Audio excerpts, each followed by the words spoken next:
NFL Sunday Ticket is now on YouTube and YouTube TV, which means that you can stay close to your team even if you don't live in their town. Like, maybe you're a Raven who married a Seahawk who got a job in the land of the Falcons. With NFL Sunday Ticket, you can watch your team's out-of-market Sunday afternoon games no matter where you live, because you shouldn't have to change teams even if you change towns. NFL Sunday Ticket, now on YouTube and YouTube TV. Go to youtube.com/presale to get $50 off. Terms and embargoes apply. Offer ends 9/19. No refund. Subscription auto renews. This is the House of Hockey podcast on the Hockey Podcast Network. Hockey is more than a game. It's a lifestyle. It's you, the diehard supportive fans, your favorite players who are on the team you cheer for, and the organization who supports them. The companies that make your gear, bags, and beer league sweaters. The hockey moms and hockey dads, and everything else that makes this House of Hockey your home. Come on in. I'm Breezy. And I'm Rae Rae. And this is our house.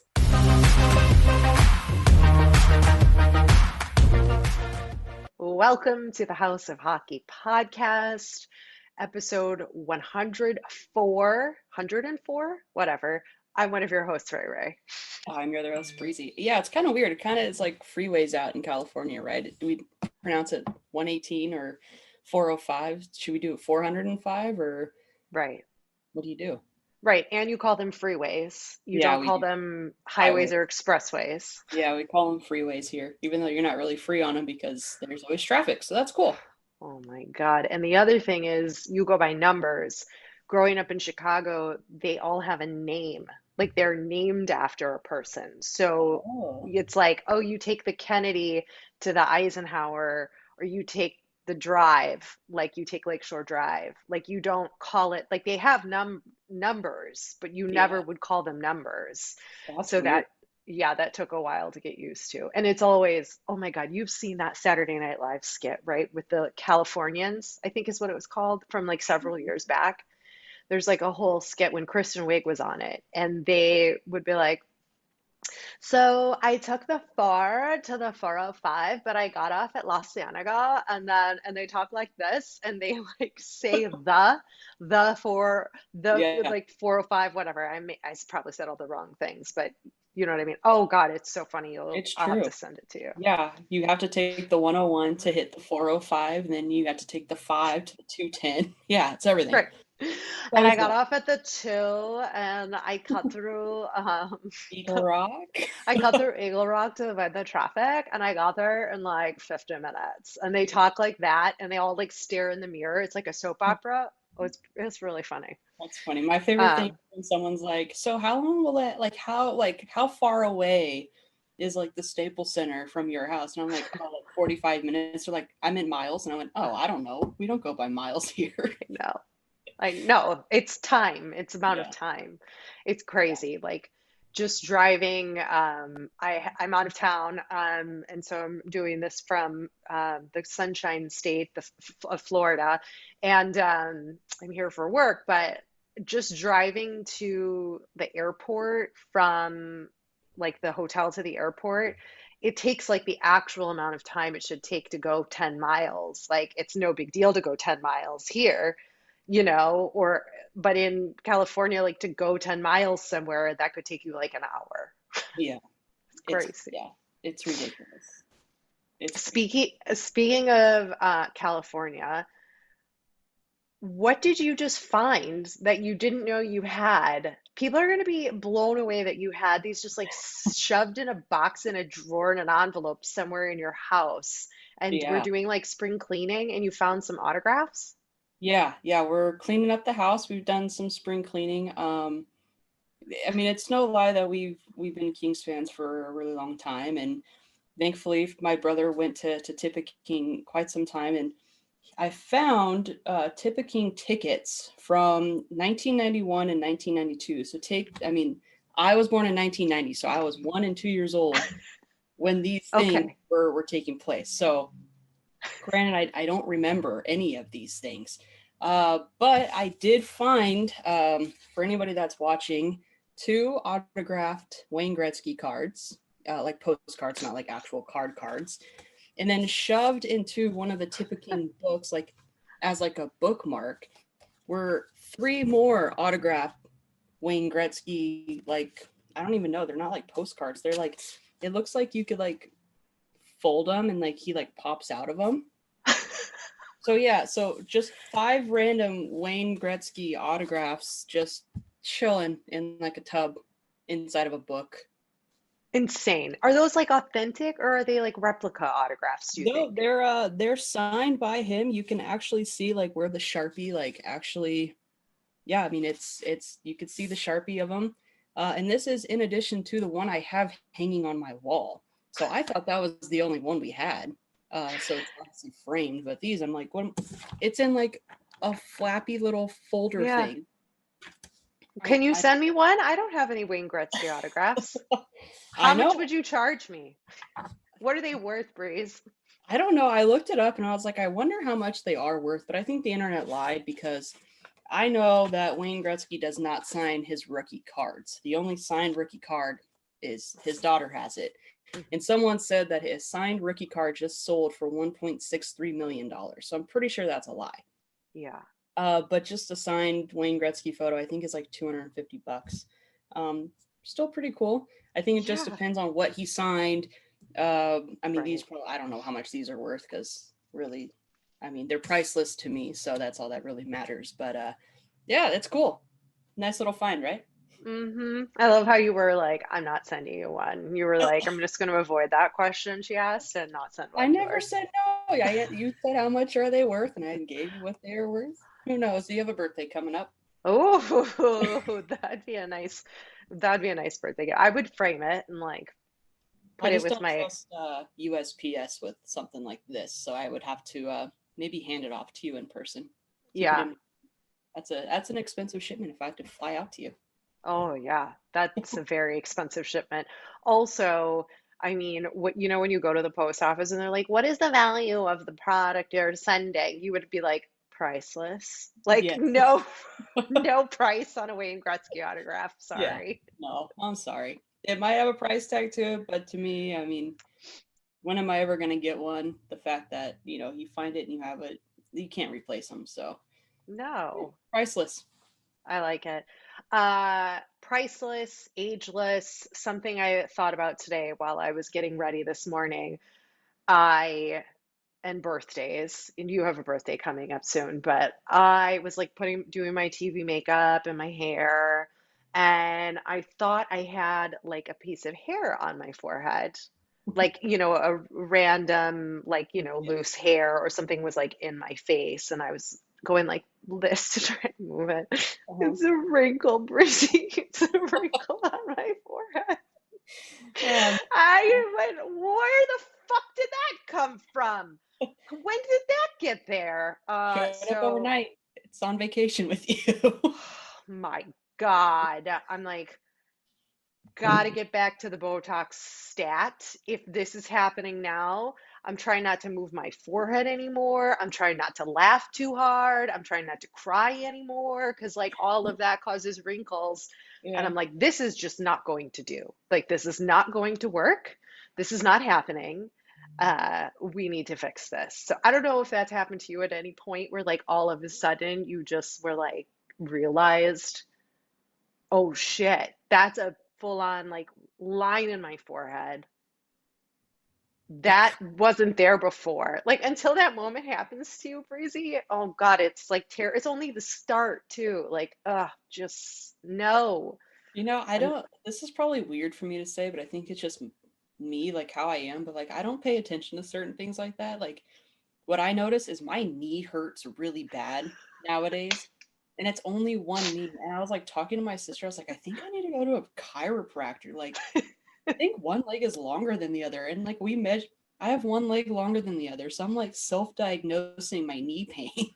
you are out of balance. You need an alignment. Yeah. Yeah. You My one do. foot is definitely a lot shorter than the other one. So, but yeah, I don't really pay attention to Seriously. like wrinkles, I guess. I mean, it just is what it is. I try to take care. I drink a lot of water, so I try to Yeah. keep my water intake up. But Yeah. yeah, I don't know. I just notice aches and pains over wrinkles. Um, we have a guest, everybody, by the way. If you've made it this far, we do have a guest. and we'll introduce her in a minute. But I have one final thought. So while I was traveling, there was like major travel delays for weather, and I had to run through Dulles, which is Washington D.C. airport, to try to make my connection. And I didn't stretch before, right? Because like when you're on a plane and you like don't think about it, and Yeah. like you're running, and I have like a 20-pound backpack, maybe not 20 pounds, but like I got a backpack on. I'm not wearing running shoes. I didn't stretch, and I full on like totally hurt my hip. Like I hurt my hip. And I was like, this is ridiculous. Like, what the heck is happening? Um, no, don't recommend it. Just miss the flight. Don't recommend. Just missed it. Was not ideal. Like the hip, the wrinkle, it's just, Yeah. the Well, Uber guys, like, that's so, oh God, I always get the chatty Uber drivers too. It's like, so what brings you to town? And I'm always love talking to people in my Ubers. And I'm like, oh my God, this is my worst nightmare. I don't want to talk to you, but okay. And he's like, oh, well, do you mind if I ask how old you are? And I'm like, here we go. I tell him my age. And then he's like, oh, so you managed to escape that whole marriage and kids thing.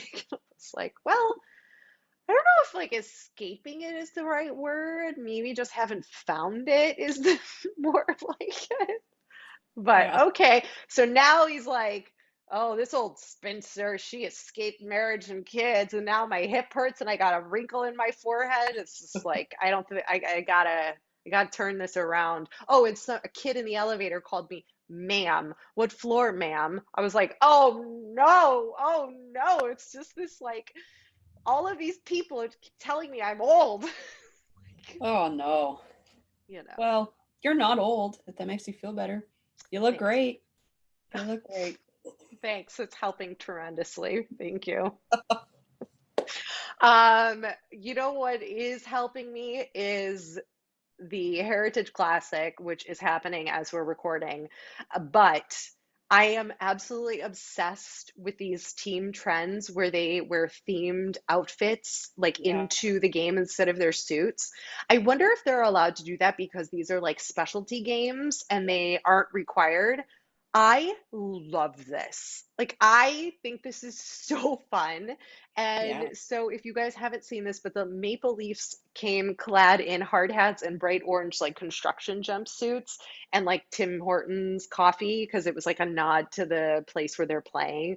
And then the Buffalo Sabres went with the basketball uniforms from the sports comedy classic film called Semi Pro, and they're in these like short basketball shorts and like basketball uniforms, and it's like -50 out. Um, Makes me laugh so hard. I love it. Yeah. It was awesome. I love watching the outfits come through, and I think it's good. I think it adds to the excitement for the games, and Hmm. hopefully the game is exciting. We are obviously recording this and not Yeah, watching the game, but I'll have it recorded and we'll watch right. it. Yeah, I think it adds to the excitement. I think it's great, and I love seeing the creativity and what they kind of come up with because I haven't been able to predict any of it. No, no, I love the unpredictability of it and like Yeah, just seeing what are they gonna get off the bus or walk from the hotel to in and I really appreciate it. I think it's fun and I think it lets them show off a little more of their personality. And I'm sure there's a bunch of guys who are like, this is so annoying. I can't believe I have to wear this. But I think for the most part, they're like, yeah, whatever, this is fun. Let's do it. yeah, Nice change of pace for the suits. definitely. Speaking of the Sabres, you and I were messaging about this week. Jack Eichel totally throwing shade publicly in a press conference to his former team, the Sabres, when his current team, the Vegas Golden Knights, faced them. And he had like no shits to give about what he had to say. I was shocked that he was so open with what he was saying. I don't remember what were his exact words, like, oh, I guess I've never seen this building so loud before. It took me leaving to get them interested and excited to watch hockey. It was funny, and like his facial reactions, I was like, he really does look like Marv because like his eyes are all big. But I mean, Marv? Marv from Home Alone. Oh yeah. Yeah, Oh yeah, he yeah, does. yeah. Okay. I know you're not laughing right now because you don't want any more wrinkles, but that's it.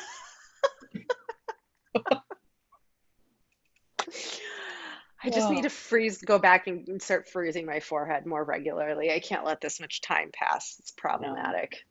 Yeah. It was interesting. I don't think I'm trying to But remember the last time a player was so freeing with their words in a more of a serious situation, right? Like we get that from people like Ryan Reeves or whatever when they're talking about riffs with other players on the ice yeah, or things like that. Like you get the smack talk that's somewhat entertainment for the game, but you know, not in a situation as serious as he was in. I was like, oh, okay, he went there. I mean, All you right. gotta admit, like, there's probably bitterness on both sides. I mean, there was a lot Oh of yeah. people in there cheering for him, and there were some boos. And I mean, he's probably happy to return to some extent, but also, upset to the other extent. Should he have said it? I don't know. I guess it's a fun little trip. It was fun. I enjoyed it. I didn't. It's whatever. But I don't know. I don't know if Sabres fans really appreciated it too much. But at the end of the day, he could talk whatever he wants to talk, but the Sabres got the point. So it is what it is. Oh boy. Yeah. Well, let's introduce our guest. Since we said we had a guest, but we didn't say who we had coming on the podcast. Why don't you tee this one up? Yeah, so we are going to be chatting with Abby Grimaldi. Her husband plays for the Milwaukee Admirals and has also seen ice time with the Preds. So pretty exciting. Abby also is a singer-songwriter. She has some music that's out, and we're going to learn all about that and being a hockey wife. Hopefully she can give us some cool stories. I'm sure she will, and we're really excited to talk to her. Yes, we are. And Breezy even has something personal of Rocco's that we get a really great reaction from Abby on. So I think you all will enjoy this conversation. It's always nice to hear the players' wives and girlfriends' perspectives. We've heard from parents, and it's always interesting to hear what it's like for them and hear about their own personal interests as well and how that aligns with hockey and their perspective of the game and their players from their husband's perspective. It's just their husband, you know? And so I think Yeah. it's a great perspective to share with you all. So enjoy.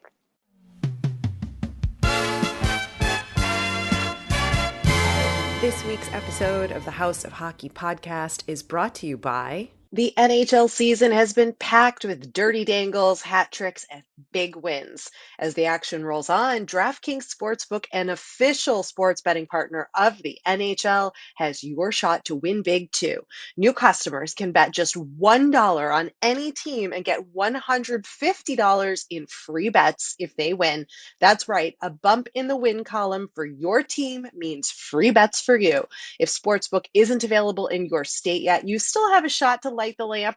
Everyone can play for huge cash prizes with DraftKings daily fantasy hockey contests.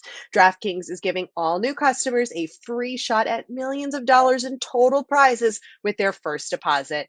Download the DraftKings Sportsbook app now. Use promo code THPN. That's THPN for the Hockey Podcast Network. Bet just $1 on any NHL team and get $150 in free bets if they win. That's promo code THPN at DraftKings Sportsbook, an official sports betting partner of the NHL. 21 and over, restrictions apply. See show notes for details.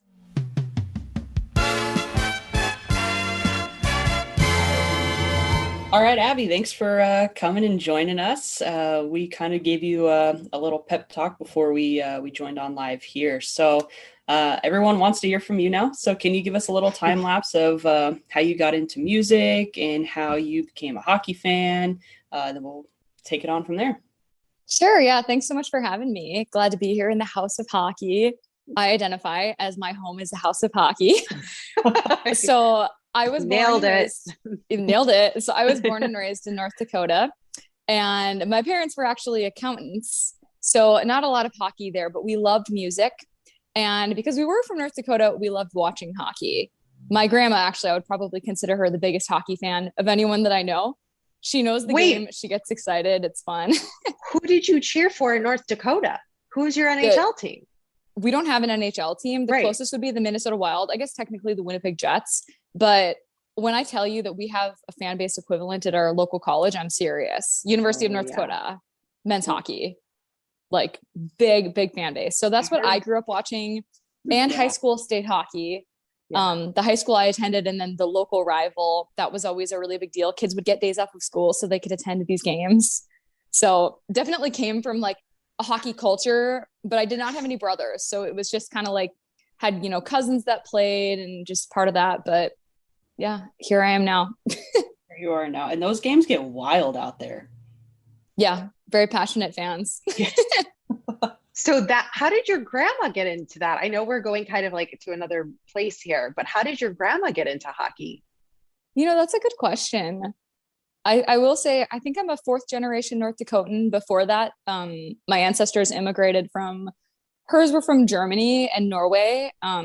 They would just get like a patch of land and then they would homestead there. It's kind of a cool story, but it's just such a cold place that I think you could have an ice rink. I remember there was this outdoor ice rink in a barn that my dad was recently showing me. We sometimes drive around by where they're from. And I really don't know. I will say probably just location, I guess, is why they were hockey fans. Mm-hmm. Yeah. I mean, I don't blame them. It's a fun sport to watch. When you watch hockey, when you get into it, you're like, this is fun. Yeah. So then how did you meet your now husband, Rocco? So before we met, I was a senior in high school and he was a freshman playing college hockey for the school that I grew up watching. That makes sense. Like, it's my hometown university. And he was a kind of a well-known Christian athlete. Like, Christianity was a big part of his life. And so he spoke at this Christian athletes event at my high school. And it was actually his first time public speaking. All I remember about it is that the poor guy was pretty nervous. And my mom was actually in the crowd too, which is kind of funny. And so that's how I knew who he was my senior year of high school, but I did not meet him. And then I graduated and ended up choosing to go to University of North Dakota. I didn't actually want to. I wanted to go to a Bible college somewhere farther away, but just felt kind of this annoying sense of peace about going to University of North Dakota. So sure enough, the weekend that I was going to move into my dorm, I was hosting at Olive Garden. I was working the shift, and Rocco comes in with his mom and a roommate. And I recognized him because his height makes him recognizable and just, memorable. I watched him speak at this event. So as I was seeing them, I was like, oh, you're that Christian hockey player, right? And he didn't think anything of it, but he's actually quite quiet. He's so funny and really like just fun to be around. But at first he's a little bit quieter. So it's mostly just me and his mom talking, but that's how we met. And then as they were leaving, I guess that she told Rocco that she thought I was cute. That is adorable. So did you get his number, or like what happened? So me and him were both, we had never dated anyone before. We were both like, always wanted to get married, but I think both were really focused on our goals, me with music and him with hockey. And then we both were just really passionate about our faith, that I think we both had kind of this really specific idea of the person we wanted to be with.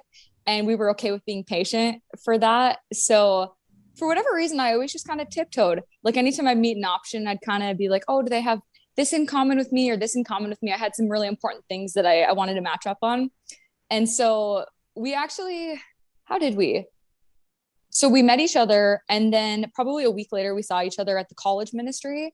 And then just kind of a couple weeks would pass by. We'd always chat with each other. I will say though, I remember looking up his Wikipedia page that night when I came home from work, and I saw that he was just such a hardworking guy, and he was quite famous because he played for the US program. So at the time there, I feel like he had like a lot of media coverage, and I just, for whatever reason, was like, I feel like I'm going to marry this guy, which is weird because I always thought I would marry a pastor, but surprise. He's a different kind of pastor. Yeah. He's a pastor of hockey and the church of hockey, if you will, which is, oh my gosh. I mean, there are so many similarities though. I mean, you have to admit with, going to church and like singing is like the chants at the hockey games. And you have, this. That's a good point. There's like a lot similar to it. Community sense. Yeah. Community, right? Like high-fiving your neighbor, your stranger, like when you shake hands at church, like there's so many good point. things that are in common. So you kind of married a pastor. Yeah. That's so funny. It's a different kind of church, right? Anyway. Breezy, what were you going to say? I don't remember what I was going to say. Okay. It's fine. I went down a different road. It's fine. But so what has that been like then to, like, from your perspective for fans, like what's it like dating and then, being married to a professional hockey player? Like I guess like I should ask a little more of a specific question. Like what's been something that's been surprising to you about this experience and being really a huge part of this hockey community? That's a good question. And I would honestly have to say probably just everything about it. And I feel like the more that I'm in it, the more I continue to think that, like, I really, it's funny. I feel like, so Rocco and I were together 4 years before we got married. And that was right after I graduated college and entered into like really living the hockey life. And I remember at the time I was only 22 years old and I was like, I know what I'm signing up for. And I was like so clueless to some of the different challenges and unique intricacies of the culture. But I will say, I think that nothing has grown me more as a person. And I'm just really incredibly grateful for what hockey has done in my life. That being said, my parents are both accountants and they raised us in my dad's hometown. So we grew up like very nearby grandparents. Every holiday we'd have large extended family gatherings. I had a really wonderful church community. I had all sorts of activities, just a wonderful, structured life. I guess I'll use the word structure. Mm-hmm. And that continued all the way through college because I went to college in my hometown. So I just continually had all these structures built into my life. And at the time, I didn't realize that they were so vital for like a healthy and happy life. And what I had no idea was coming is just the lack of that, I guess, in sports. And I guess I took for granted getting to make choices about my own life before I married into sports. And of course, I did make the choice to marry the wonderful best friend, love of my life.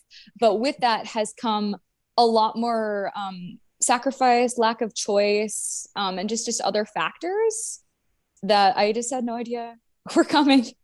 But I do truly love it. I love being a hockey wife. I tell people all the time that I'm extremely proud of that. I think sometimes there's assumptions about being a sports wife that you just sit around and live this beautiful life. But truly, I feel like it's just a wonderfully important role.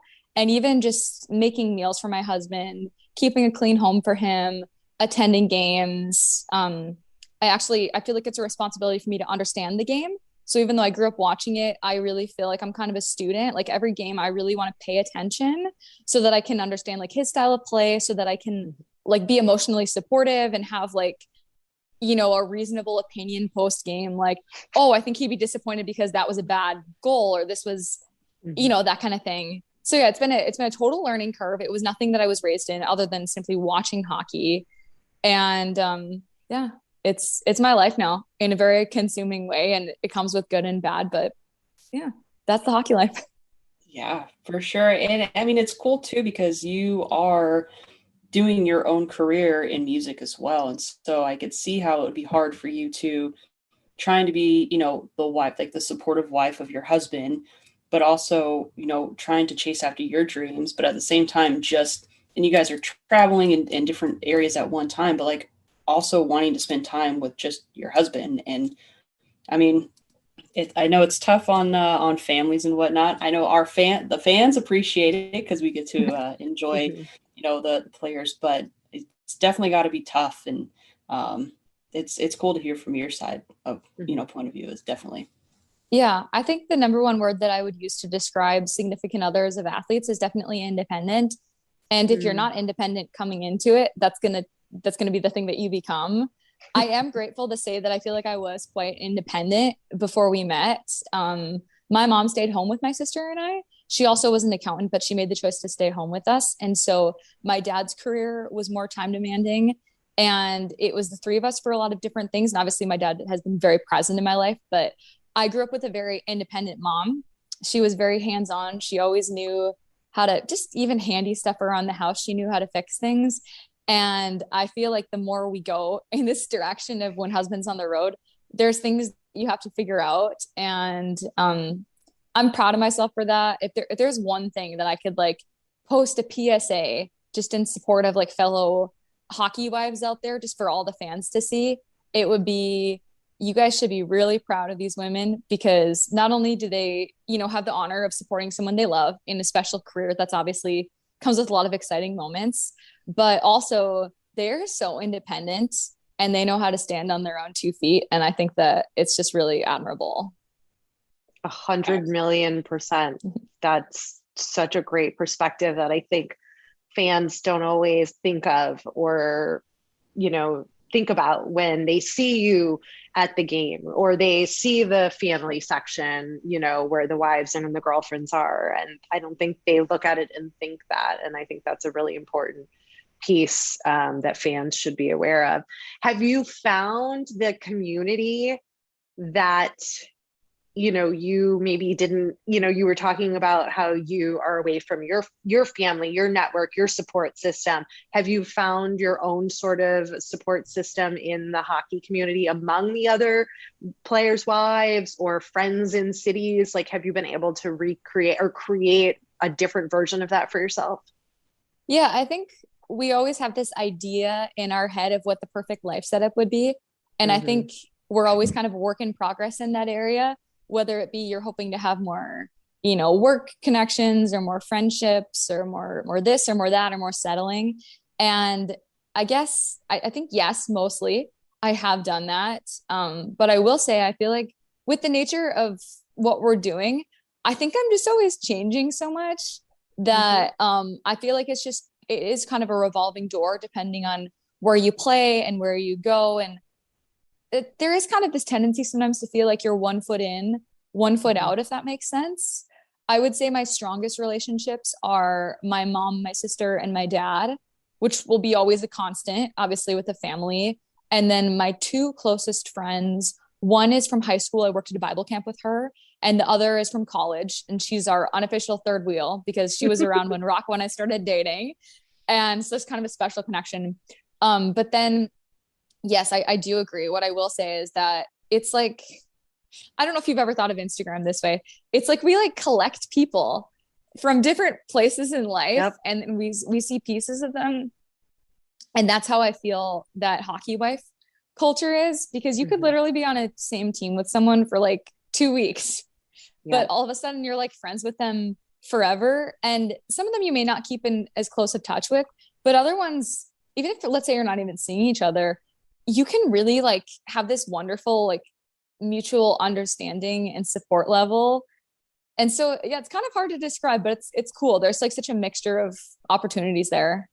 Yeah, because there's like not very few people can really relate and understand to what you specifically are going through, right? Like there's not a huge group of people who could understand your life and the things that are there, and you don't have to explain yourself, and you can be yourself probably among them in a more relaxed way, because they are going to understand, and that you're not going to be judged if you say something or whatever, because they're in it too. And so it creates that instant connection, which is good to hear. What about like a favorite hockey moment or memory?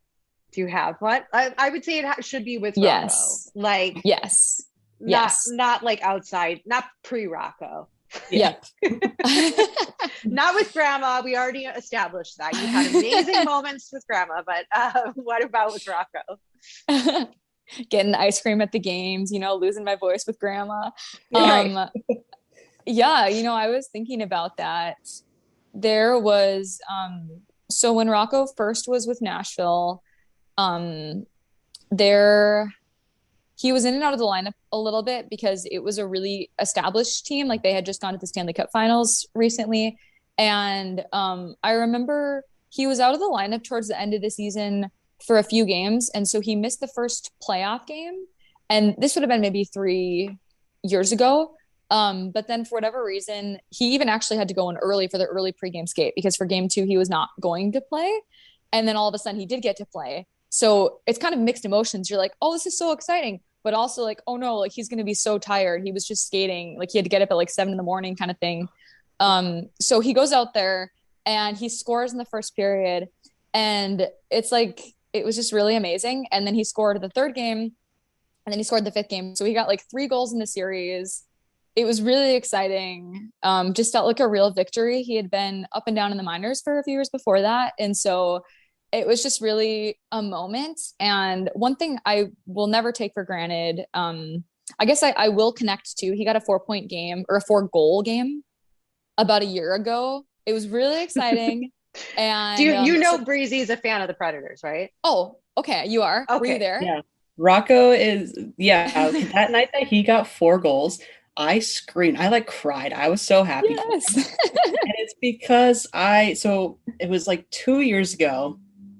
The Preds did like this ornament and giveaway thing. And I like bought one, but you don't know who you're getting, right? Yeah. And I got Rocco's autograph. And so like, I've always. Sure. I made that. Did you? You made that? I think I did. Let me see it. I don't know. Sorry, the lighting's kind of weird, but. Oh, okay. I'm sorry. I did not make that one. Okay. Oh, darn it. That would have made it so That's good. so cute though. There's one that I made like 2 years ago. I want to say.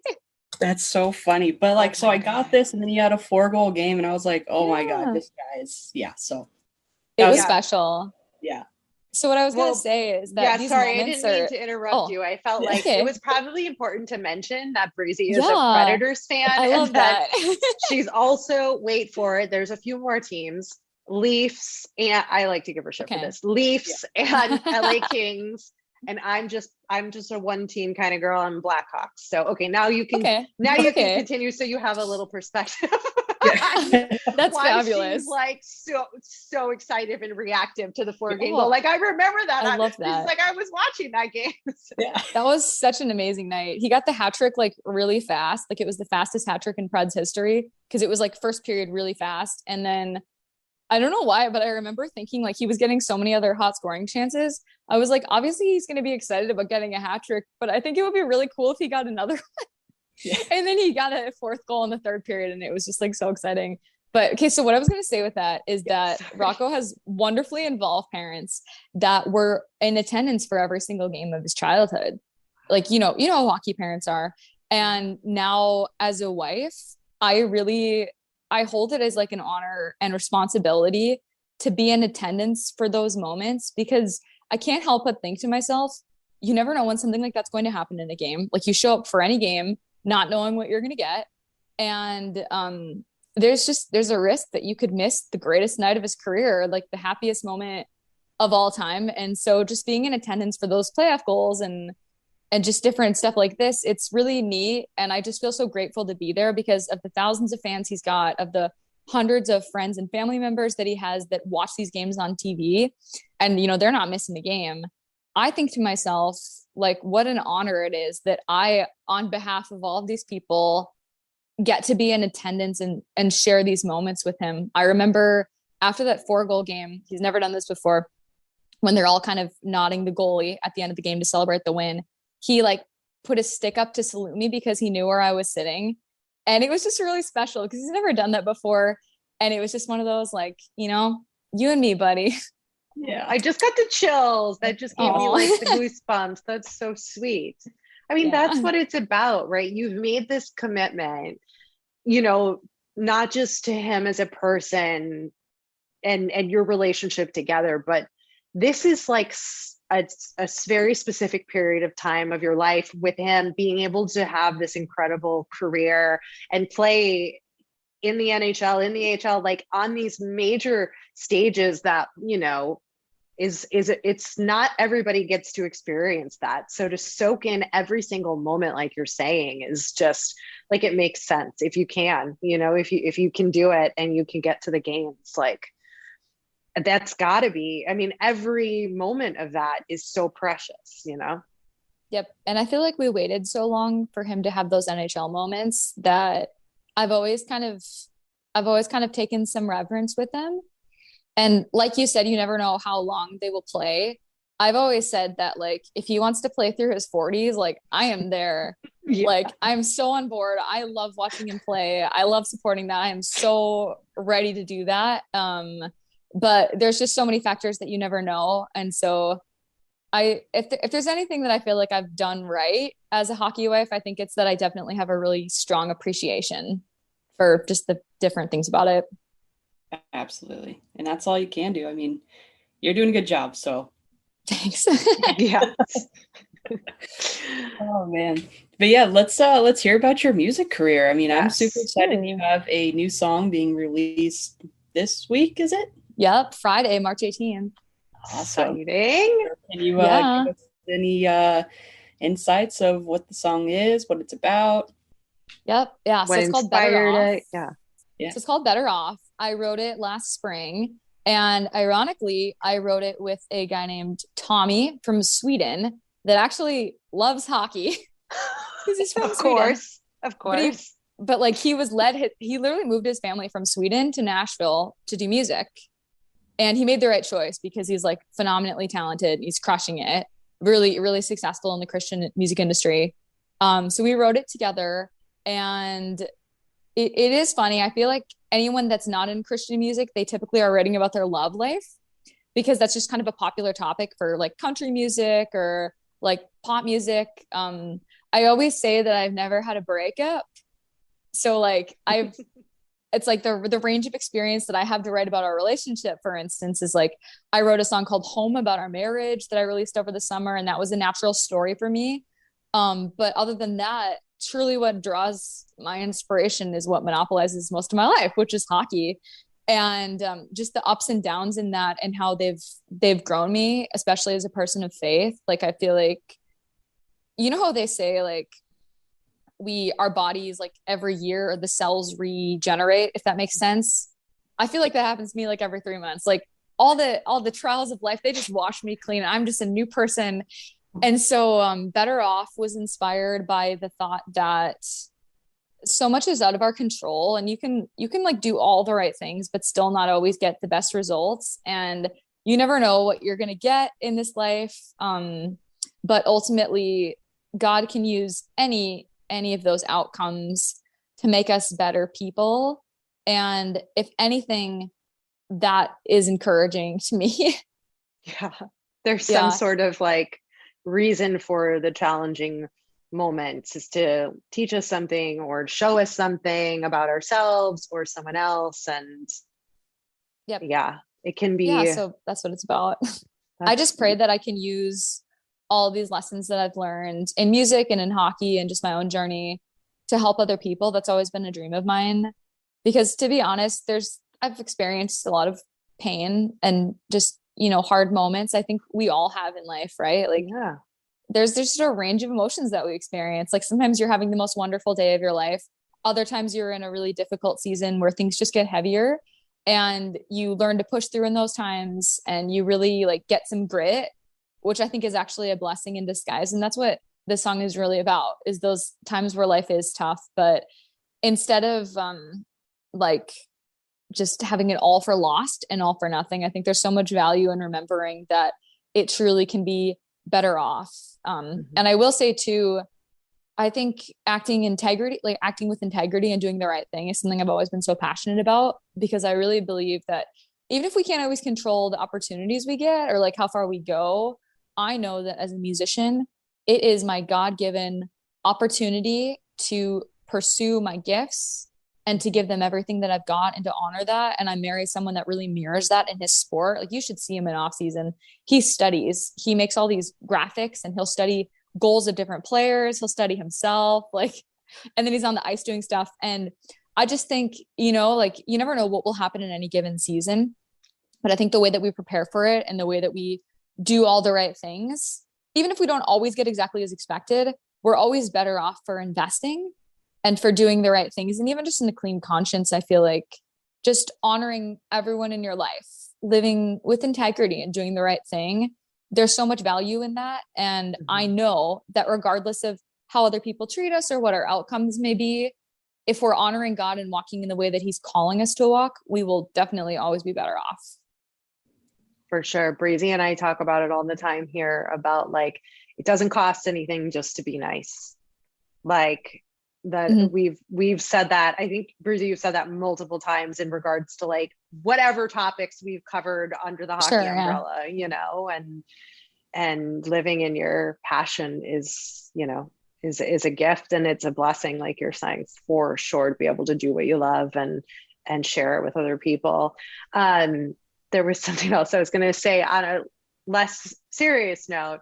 Don't worry about not having a ton of breakups. Taylor Swift has that genre covered with breakup songs. Like, you're good. Yeah, check. Like, don't feel bad about that if you did at all. I don't think you did, but you know, that's her experience, and she fills that cup and she's helping those people. So you're good. Yeah. Well, it's so funny. I will say, I've got this funny saying. I say that like, I've never had a breakup, but most people would be surprised to know that I've probably had my heart broken more than the average person. just with being in entertainment and athletics. It comes with great highs and great lows.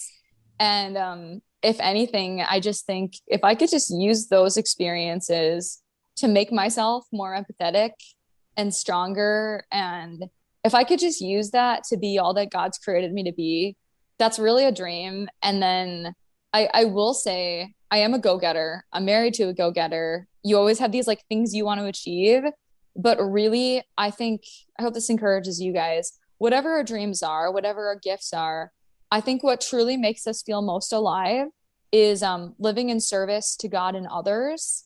Because anytime that we make something about ourselves, I think it becomes very unfulfilling, even if we get exactly what we want. But anytime that we can use that and transfer that in a way to help other people, which I feel I have the opportunity to do anytime I write a song, release a song, or just really put out any sort of content, that's really my guiding light. And my greatest dream is that at the very least, someday when my life is over, I can think that I poured myself out into something that really mattered and really made a difference. Well said. Oh yeah. I don't even know how to follow up with that one. I know. Like, should we just, that's the end. That's the best. Like, that's the best thing to say. How do we talk about like fun celebrities you've met in Nashville now? Like, that all seems for naught after what you just said.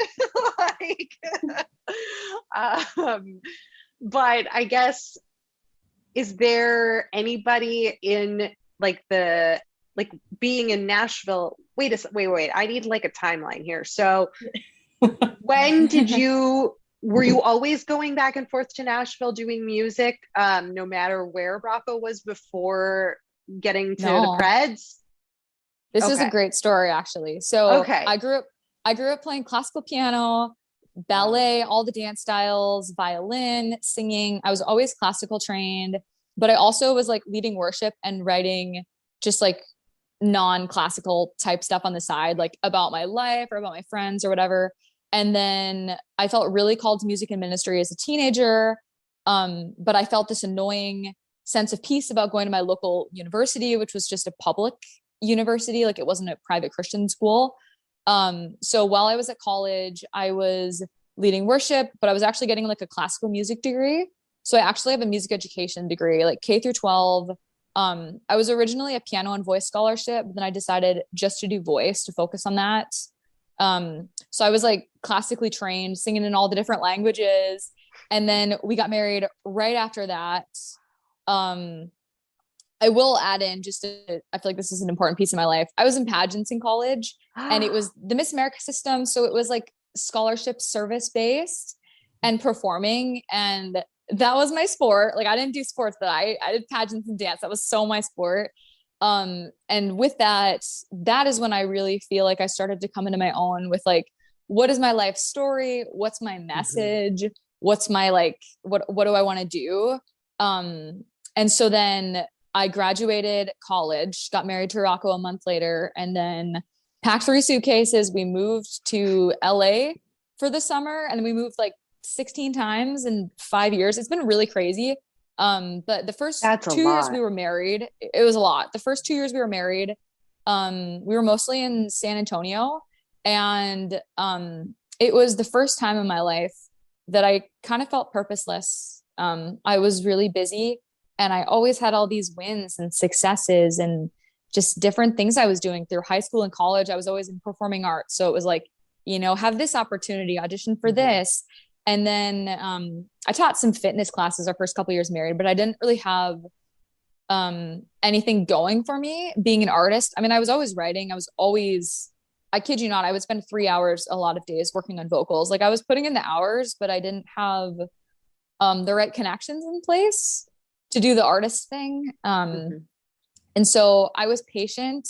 I knew what I loved to do. And sometimes I actually felt very hidden. I felt a little confused.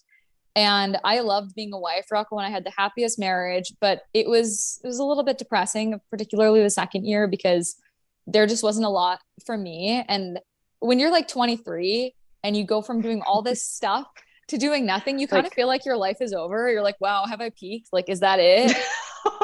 Yeah, I was so young, but I felt that way. No, that's very true. I think, yeah. Yeah. So I was not doing any artist type things. And then he signed as a free agent with the Predators in the summer of 2018. And then he was the very last cut at camp. So we went to the minors for like a week and a half. And then he got great points, got called back up. We lived in a hotel for the next 5 months, and that was him fully making the Preds. So I did not have my keyboard. I was just, singing, and it's all a blur, honestly. It's always been a little confusing to me why God would allow what I felt were these really valuable years of my 20s, like just kind of like hanging out with my husband. And it was tough. I mean, sometimes he'd be gone for a whole week and I'd just be like living in this hotel. I've always loved fitness. So I would work out. But so the reason I'm sharing this with you is that I was not actually doing really a lot for like my specific artist journey and recording music until 2 years ago. I had recorded a couple EPs in the past just through this guy in Minneapolis. So I had experience with recording and writing. But I was not actually doing anything in the lane that I'm currently in, which is called CCM, contemporary Christian music. It's a genre, just like country music is a genre. So I met my producer beginning of 2020, got invited to my first write at Curb Word, which is just on Music Row. And that was the start of the dominoes. And then this one guy named Jonathan just started writing with me, and then he produced my music. And I kid you not, I had prayed specifically that God would put one person in my life that would guide me into the music industry, because I didn't know how to do it. And I kept going to these meetings with people that like were not the right path and it wasn't the right thing. So I was really frustrated. But sure enough, about 6 months after meeting this guy, it occurred to me, this is literally the exact answer to my prayer. Wow. So that's the story. And I feel like all the while that I was hidden and waiting, it was a humbling season where I really got to corner in on, why do I want this? And it can't be for myself. It can't be that I want people to think I'm talented, or that I want attention, or that I just want to appear successful. It really has to be about knowing that, to be honest, there were hard times that I walked through in this waiting season. And those hard times gave me a heart for other people that were in hard times. And so I'd write songs about those hard times. And I thought to myself, if I could put out a song that would voice what I felt and someone else listened to it and it made them feel understood, that could just like change their life. Like it could be so healing for them. Because I know that feeling when you feel misunderstood and then you talk to someone and they get it, and it just like takes the whole weight off your shoulders. So ever since then, now that I finally am on the track with writing and recording, I don't care what happens with it. I can't determine for myself like how far I'm going to go or how many fans I'll have. But what I know I can do is just try and hold fast to that dream and, go as hard as I can. Absolutely. Yeah. You just got to keep the pedal down and do what you do. And I think naturally, everything will fall along, and you're obviously talented and you have a new song coming out this week. So we're really excited for it. Yeah. Oh, Thank you. Yeah. Do you have any like dream goal, big time goals of like wanting to play in a specific venue or perform at a specific location or anything like that? You know what's funny is that I feel like I used to have all these like dreams like that. Hmm. And I don't know how to describe it. Living in Nashville with so many people that are so talented also doing this, Yeah. it's funny. Like I feel like we all inwardly, I think we like deserve certain things like, oh, I do this or that. And then you put yourself in a really big pond and you're like, oh, well, if I do, then so do these like hundreds of people. And it's just a wonderful dose of reality. And if anything, that has been the greatest blessing of living in Nashville is realizing how much I had to learn and just the growth I've had in the past 2 years is insane. But so all that to say, I mean, yes, I think if I had a moment where I was like playing at some sort of arena and I know this sounds small, but like even just, I don't know, any sort of venue where I have like a band behind me and I have fans that are like fans of my music and I'm impacting their life. Because I feel like so much of my fan base right now is hockey fans, which I fully embrace and I love. love it. And I I feel like I'm slowly bringing them into the music, especially on Facebook. Like I feel like I'm really helping, like they're really getting into my music. It's amazing. But I just think to myself, like if I could build something with that, and then have the opportunity to play at places. I know it sounds funny. I just want to play for people live, like, and just have those moments. I dream of that. I really do. I don't think there's anything silly about that. Sorry to cut you off, Breezy. Have you done the anthem for any of Rocco's games? Like, have you made that happen yet? Or like, So yes and no. I have for 2 AHL games in the past, and then I have not for an NHL game, but I sang a song on the band stage at a Preds game 2 years ago.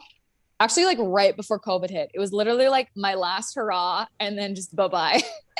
Dang. Yeah, it was so fun. I wore one of my playoff jackets, so I had like Grimaldi on the back and it was a mood. Those I jackets love are it. sick. I like the jackets. They're good. Yeah. Aren't they fun? Do you have a favorite playoff jacket you've seen? Gosh, the jean jacket I think was the coolest one that I remember. Yeah. I don't I know. liked those leather jackets that they just did for Pekka. Like they had those yeah. like customized leather jackets. Did you see that? They wore them to the outdoor game. Oh, those were Yeah. for Pekka. Okay, yeah, I did see those. Those were cool. Oh, no, they were for Pekka, excuse me. They gave him one too. Like they had a special Oh, one okay. made for him Right. because he was already retired. They retired his number. But those like leather jackets that were like custom painted. I think Cool. if I read it correctly, it was Deshane Matt like found the artist somewhere locally Okay. who did them the leather they're like hand painted and stuff, like super cool. I thought Nice. they're pretty edgy. I love a leather There's a lot of jacket. talent. There's a lot of talent in Nashville. Even just an example like that, like an artist that can design jackets like that. I feel like there's so much like creative talent in the city. They're just bursting at the seams. Yeah. And speaking of talent, we're dying to ask you, have you been in a room or conversation or anything? Who's like the biggest person celebrity wise, like singers? Oh. Okay, two answers. The first one is you're gonna crack up about this. So like a month before I met Rocco, my family and I were on a trip to Las Vegas. And it was there was some sort of promotional thing going on for the USA men's basketball Olympic team. This would have been in 2012. And so they were calling themselves the Dream Team because it had like LeBron and all these big guys. So my Dream parents Team 2.0, because I grew up with the Michael Jordan know what era, that is. and that is Yes. the Dream Team. So LeBron trying to be Dream Team 2.0. Come on. I gotta Okay, put yes. him in his place. Sorry, go ahead. So we're walking through this casino and all of a sudden my sister goes, "That's LeBron James." And we were literally walking by him and I like brushed sleeves with him. And then this security, because it was like just a crowd of people and we just happened, oh, it's LeBron James. And I'll never forget, he was in this like blue dress shirt and there were these security guards. And so they were pushing people away right as we happened to be walking by. So one of them goes, "Sorry, sweetheart," to me. And then 2 hours later, he won the ESPY for like male athlete of the year. And he was wearing the exact same shirt that I had just seen him in. Love it. It was like so funny. So actual Nashville story though. It's funny to say because I'm from North Dakota. So at first, anytime you meet anyone, you're like, they do that? Like, that's amazing. That's so rare.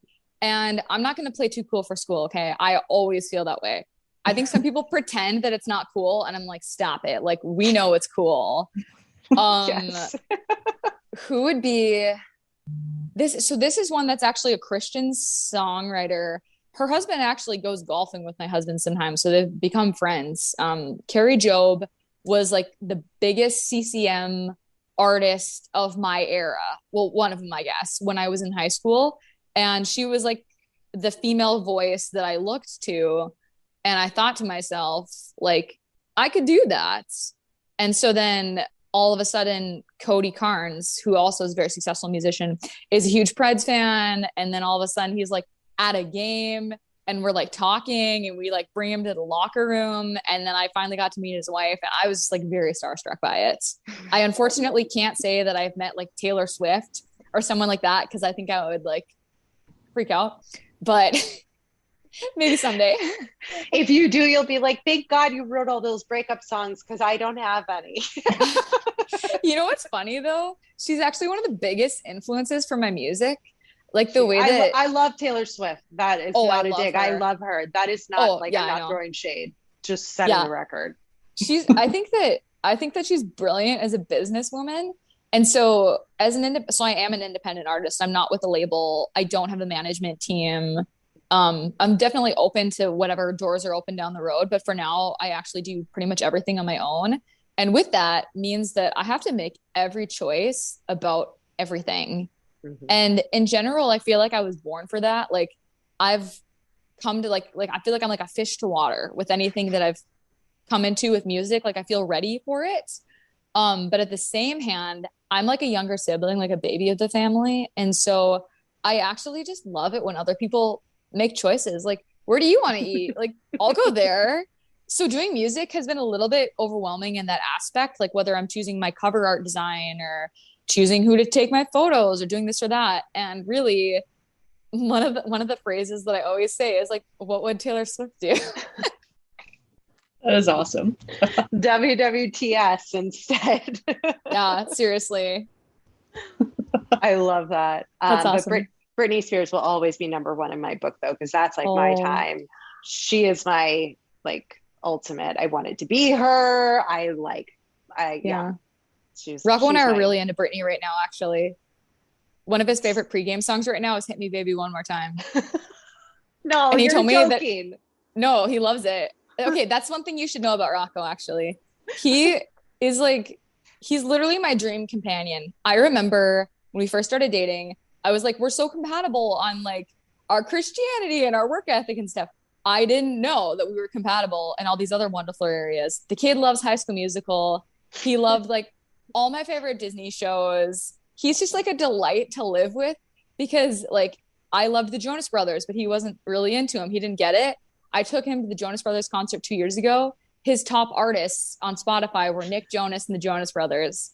Like he loves pop music. He loves Taylor Swift. Mm-hmm. I got him into Britney lately. Like I was just listening to a lot of Britney last summer. So now all of a sudden he's really like into that. I call it, what do I call it? Big Y2K mood. That's like my phrase that I say. Yes. He's a treasure. That's incredible. Nick Jonas though, his music, I enjoy his music. I didn't know the Jonas Brothers, like their music, but yeah, Nick's got some bangers. I dig it. I like him. I thought I was going to marry him. You know what's funny though? You thought you were going to marry a preacher, Nick Jonas, but you just, Rocco will have to do. Well, their dad was a pastor. And so I was really thinking to myself, it's perfect. But what I say, this is probably just me trying to create something out of nothing. But Nick and Rocco have some parallels. Nick is 5'7", Rocco's 5'6", about the same height. They're both partially Italian. They're like both strong. I'm like, maybe I do have a type. It's the same thing, right? It's like that trend on TikTok where it's like your what is it, your childhood crush versus like who you married. I'm sure you can like face warp them to like make them kind of look similar too. I should actually do that. And I don't know if Rocco would like me saying this. He's actually a really good singer. Oh, do you guys sing He's together? He's got a nice voice. So he never sings for real, but like he sings. Sometimes I'll just hear him, like he'll be packing and he'll have the speaker and he'll just be singing along. He's got really good range. This is like the voice teacher in me. Like I've taught voice lessons to a lot of children. Typically your height correlates to your range. So he actually has a pretty good range. Like he can really get up there because he's smaller. And he's always on pitch. I actually pitch tested him when we were engaged. He was visiting my parents for the week and I was like, what was I doing? I was accompanying this musical. So I was working with all these kids. And so I came home one day and I was like, Rocco, we need to like test out your range. I want to see how high you can sing and I want to see if you can match pitch because I hope our future kids are going to be singers. And so I'm not kidding. I literally was like, sing this melody. And then he had to like match the pitch and he passed. Thank goodness. Well, maybe he could do backup vocals for you on your one of your next songs or something. Did you know that he's rapped on a song with me? No. Yep. What's the name of the song? Is it out publicly? Yeah, it's on SoundCloud. It's not on Spotify, but it's on SoundCloud. I just shared it for my Facebook fans. It's called Legacy. And he raps it and then I sing the hook. We recorded it. We were literally like 19 years old. We'd only been dating for a year. We recorded it in our friend's college dorm room, but it actually is like kind of awesome. Going to listen right now, like as soon as we're done. So we're gonna wrap this up so we can go listen to it. That's awesome. I think we should do our final 3 questions, right, Breeze? We should. Go ahead. Kick it off. We ask everybody these questions, men or women. So, who is your favorite hockey hunk? Well, this is a no-brainer answer. Hockey hunk. Yeah, who's Rocco. Like the hunk? That was easy. That'd be funny if you were like, I'm not gonna say my husband, I'm gonna say somebody else. Stir the pot. Who is your favorite hockey lady? Ooh. Who would I say? I feel like I have to say someone that I haven't met. Because if I pick a favorite out of people that I've met, it's like, how can I pick a favorite? I think for obvious reasons, Carrie Underwood is an icon. And I was a huge fan of her music growing up. Oh, I did meet Mike, actually. I met Mike and Isaiah in the parking ramp at a Preds game once. And he knew who I was and he knew that I did music. And it was a little bit of a starstruck moment for me. I'm like, this is cool. He's super Christian. So like, yes. It probably like, yeah. Yeah. Mike is just a really good, well, I don't know Mike personally, but just from everything we know about him, he just seems like a really wonderful person and just like a really committed husband and dad. And kudos to him. Oh man. I can't believe I'm all over right now. I'm speechless. I love Carrie Underwood and like, yeah. I went to Carrie Underwood's concert and I only I was there for the concert, obviously. I freaked out more when she put Mike up on the screen with Isaiah than like, oh, that's sweet. Yeah. So anyway, but yeah, I just freaked out the whole time. I've seen her twice and I just think it's really inspiring that she has healthfully toured for probably 15 years now. Like I remember her on American Idol.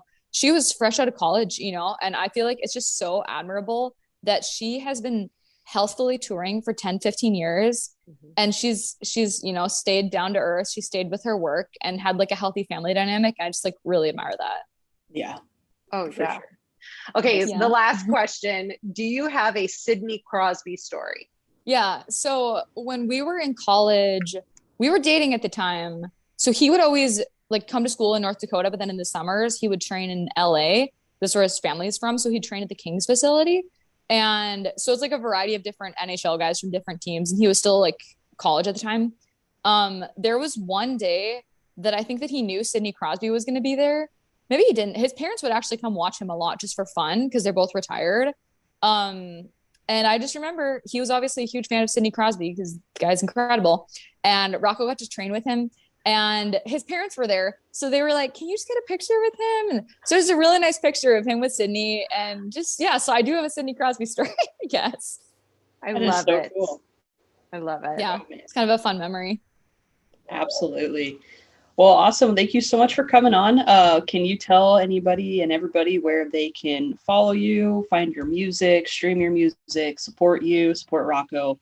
Just tell us it all. Yeah, so my name is Abby Grimaldi, and I am most active on Instagram, Facebook, Twitter, if you want hockey tweets, and TikTok. My username is just Abby Grimaldi or Abby Grimaldi 23. You can just look up Rocco. That's how you'll find his. And my music is on all the platforms. I would love for you guys to check out the new single. Yeah, it'll be out there on Friday, and really excited. Just look for Pink. There's just a lot of Pink involved with anything I ever post. So if you find that, you found me. Oh, man, that's awesome. Well, thank you so much for coming on, and we're super excited for your new single. Thanks. Yeah, it was great to meet you both. Thanks for coming over to our House of Hockey podcast and hanging out with us. We'll be back next week with a brand new episode. And in the meantime, you can follow us on social media. Just look for House of Hockey podcast. We'll be back next week.